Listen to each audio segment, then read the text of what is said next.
an extraordinary mind in many ways, which you are, and someone who is gifted not only at writing, but at weaving stories together and at connecting stories and so forth. But you wanted to talk a little bit about listening. I mean, what is it about? You said to me, I'd like to teach a course in listening. What kind of course would that be? Well, yeah, it's funny. Someone asked me this recently, would I ever teach a course in a university? And over the years, I've had many thoughts about a course that I might teach. And of course, my first inclination is that I wanted to teach writing. But then I realized, like I said, well, writing that's too far downstream. What I really would like to do is to teach, I thought, well, I'd like to teach people how to talk to each other, how to interview people. And then I realized, well, interviewing is listening, really. And interviewing fails when the interviewer isn't paying attention. And you can tell, it's funny, once you sort of get into this mode and you're watching an interview happen, you can tell who's paying attention, who's not, right? For example, this is obvious, but Oprah is a really great interviewer because she's listening. I mean, she's really listening. Having been interviewed once by Oprah, I can tell you, it's quite intimidating. There's nothing you can slip by her.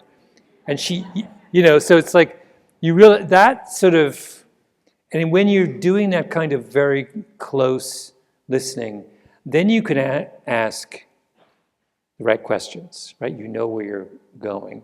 And a lot of what you're doing is you're searching for traces of emotion, right? Because those are clues as to where you want to kind of go next. I told this story when we had a little reception beforehand, which sadly most of you couldn't come to. But I was talking about how when I did my Paul Simon book, I did this audiobook with Paul Simon, and we sat down with him for hours. I mean, we gathered 40 hours of tape in the end. And there was this time when I started to talk to him about his father, and I realized as he responded to that how deeply affected he still was by his relationship with his father, and how he was still working through. His father was this kind of intellectual titan who was a musician and who considered himself a superior musician to Paul, and who disdained Paul's love of rock and roll.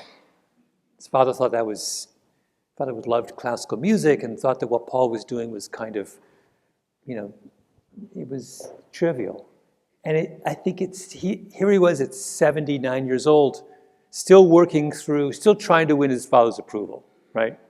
That was like, he didn't say, I'm 78 and I'm still trying to win my father's approval.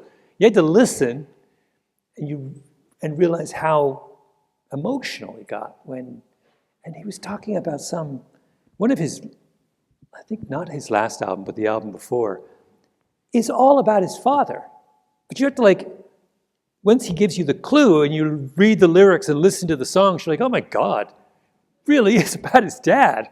It's like, whoa, when I'm 78, if I'm still talking about my father, I hope I'm still talking about my father when I'm 78. I love that about him.